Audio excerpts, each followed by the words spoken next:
O tempo geológico e os fósseis. Com base no estudo das rochas e dos fósseis, os geólogos dividiram a história da Terra em intervalos chamados éons, eras, períodos e épocas. Esse é o tempo geológico. A palavra éon significa um intervalo de tempo muito grande e indeterminado. A história da Terra está dividida em 4 éons: Adiano, Arqueano, Proterozoico, Fenozoico. Todos os éons são divididos em eras: pré-cambriano, paleozoico, mesozoico e cenozoico. Uma era geológica é caracterizada pelo modo como os continentes e os oceanos se distribuíam e como os seres vivos nela se encontravam. Então, aqui nós temos um esquema, né, mostrando a passagem de cada era. E aqui embaixo, no atual estado do conhecimento científico a respeito da Terra, as evidências mais antigas de vida são fósseis de algas. Esses organismos eram capazes de produzir oxigênio livre, que não existia nos tempos anteriores, há 2,7 bilhões de anos. Assim, há cerca de 2 bilhões de anos no início do éon proterozoico, a atividade dessas algas gerou uma atmosfera rica em oxigênio, que foi essencial para o desenvolvimento de outras espécies. O tempo geológico e os fósseis. Na realidade, as algas e bactérias foram os tipos dominantes de vida durante quase todo o Proterozoico, durante cerca de 2 bilhões de anos. Foi há 600 milhões de anos que apareceram os primeiros organismos multicelulares.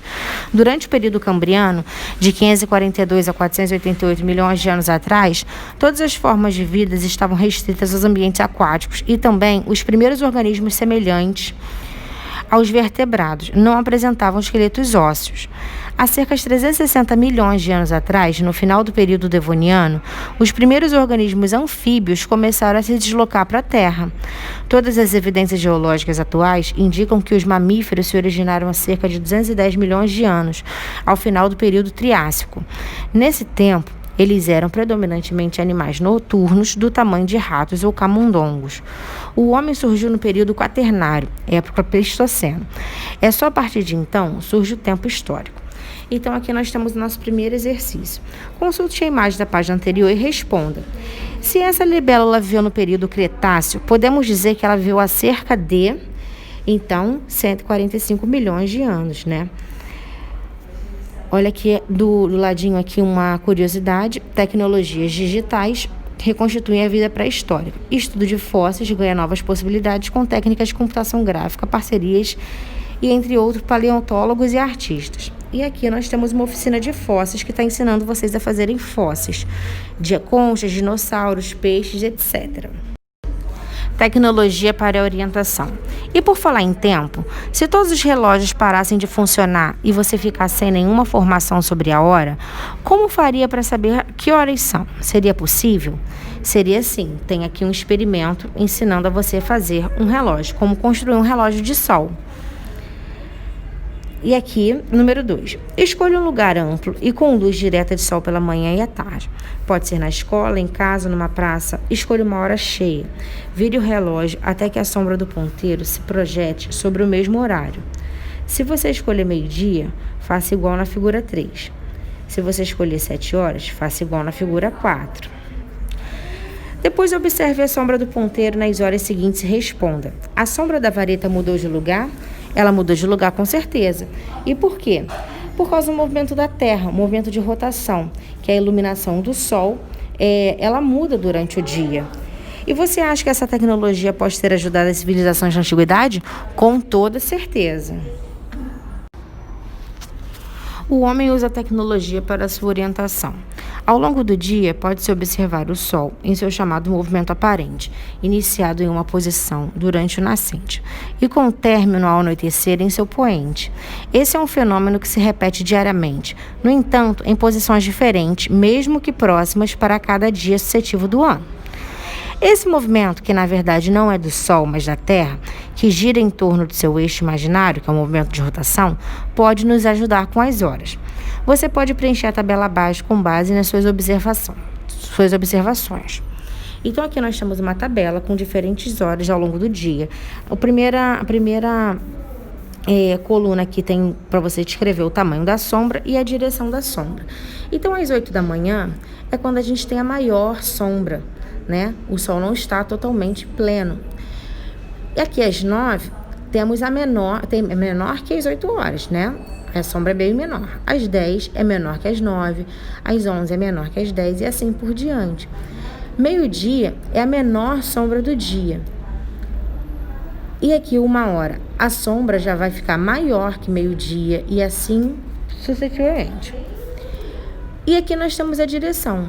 A maior sombra às 8 horas da manhã acontece a oeste. Às 9 também a oeste, até às 11 horas é a oeste. Meio-dia, a menor sombra do dia acontece ao sul. Isso tudo por conta da posição do sol. Aqui no segundo exercício. Que conclusões podemos tirar analisando essa tabela? De 8 às 11, a direção da sombra foi a oeste. Meio-dia, a direção da sombra foi ao sul. De 1 às 4, a direção da sombra foi a leste. E o tamanho da sombra vai diminuindo. E até o meio-dia, depois com o avanço da tarde, a sombra vai aumentando. Fique ligado.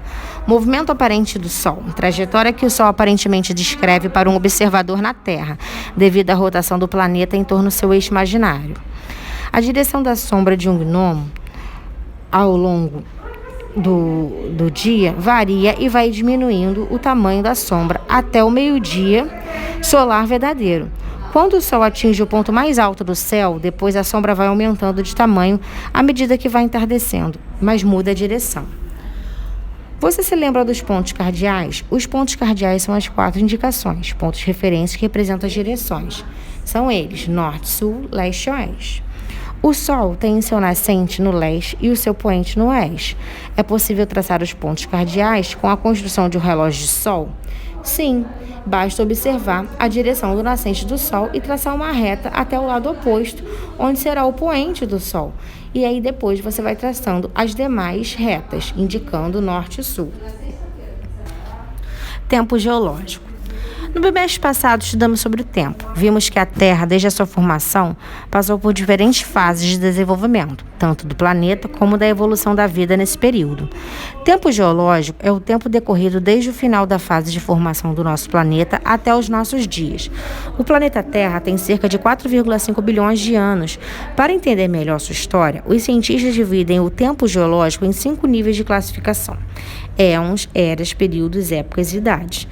A história da Terra baseia-se em intervalos de tempo desiguais, que marcam as mudanças do seu meio físico e da sua vida, registrado nas rochas sedimentares e nas diversidades de fósseis, restos ou rastros de seres vivos que viveram do passado, nelas contidas. A maior subdivisão da escala do tempo é chamada de éon e representa a grande etapa de desenvolvimento do planeta. As maiores mudanças físicas e biológicas que a Terra passou ordenaram sua história em 4 éons: Adeano, Arqueano, Proterozoico e Fenozoico. Os éons são grandes em determinados espaços de tempo. As eras são caracterizadas conforme as diferentes posições dos continentes, dos oceanos e dos seus seres vivos. Dentro das eras estão divididos os períodos. As épocas, por sua vez, são divisões dentro dos períodos e são divididas em idade. Como nós podemos ver aqui, éons, eras, períodos, épocas e idade. Agora é com você. O que são fósseis? Os fósseis são restos ou rastros de seres vivos que viveram no passado. Em que tipo de rochas os fósseis são encontrados com frequência? Então, são encontrados nas rochas sedimentares. E quais são os éons que ordenam a história da Terra? Os éons são Adeano, Arqueano, Proterozoico e Fenozoico. Tempo geológico. Observamos ao lado o éon Fanerozoico, que representa os últimos 542 milhões de anos da história da Terra e dos seres vivos, e ressaltamos alguns acontecimentos importantes dessa divisão do tempo geológico. No Permiano, aconteceu a união das massas da Terra, formando um grande continente chamado Pangeia e um grande oceano que rodeava, chamado de Pantalassa. Como podemos ver aqui na imagem, representando todos os continentes unidos que formavam a Pangeia e ao redor o continente, a Pantalassa. O Triásico é um importante momento da história da vida dos animais terrestres, no qual surgiram os primeiros dinossauros, além dos ancestrais dos lagartos, dos crocodilos, dos mamíferos atuais. No Jurássico, os dinossauros dominavam. No Cretáceo, os continentes começaram a adquirir a atual formação. Os dinossauros alcançaram seu apogeu, sofrendo, porém, uma extinção em massa no final desse período. Tempo geológico. Como vimos anteriormente, no período Permiano, os continentes formavam um só continente chamado Pangeia. Depois, com o passar dos milhões de anos, os continentes foram se afastando até chegar à forma como estão hoje. O que não significa que seja a forma definitiva, pois a Terra é dinâmica e as placas tectônicas continuam se movimentando. Agora observe as imagens que representam diferentes épocas da estrutura da superfície da Terra e da movimentação das placas tectônicas. E numere a sequência da Pangeia, sendo o número 1 até os dias atuais. Aqui nós temos o número 1, o continente todo agrupado, unido, né? E aí, nós temos aqui as respostas, né, dessa numeração. Uma das grandes descobertas das ciências do século XX foi a teoria das placas tectônicas, a descrição de como a capa externa rígida do nosso planeta, a litosfera, se move. Ela nos explica por que os Himalaias são tão altos, por que o México sofre tanto com terremotos, por que a Austrália desenvolveu um grupo diverso de marsupiais, grupo de mamíferos ao qual pertence o canguru, por que a Antártica teve um congelamento profundo. Essa descoberta só foi possível com a tecnologia das ecossondas, os outros equipamentos que eram utilizados para perseguir submarinos na época da Segunda Guerra Mundial. Tempo geológico. A imagem abaixo representa as eras geológicas e alguns períodos, com alguns acontecimentos importantes. Observe as diferentes eras por suas cores, de acordo com a legenda. Então, nós temos aqui uma legenda e esse gráfico aqui explicando a passagem de cada era geológica. Você sabia? Leia a imagem e responda as questões abaixo. Qual a primeira era da história da Terra? Então, a primeira era é chamada de pré-cambriano. Que tipo de vida existia nessa primeira era? Então, as vidas de existência eram formas de vidas primitivas, como algas e bactérias. E em que era surgiram os peixes, anfíbios e répteis? Surgiram na era paleozoica. E em que era surgiram as plantas terrestres? Também na paleozoica. Em que era surgiram os dinossauros? Então, os dinossauros surgiram na era mesozoica. Em que era surgiram as primeiras aves? Mesozoica também. E que era surgiu o homem surgiu na era cenozoica. Por que a era cenozoica é representada por duas cores? Porque é o maior número de eventos relacionados, né? Uma cor representa um período terciário e a outra o quaternário. Então, concluímos a nossa correção. Até a próxima.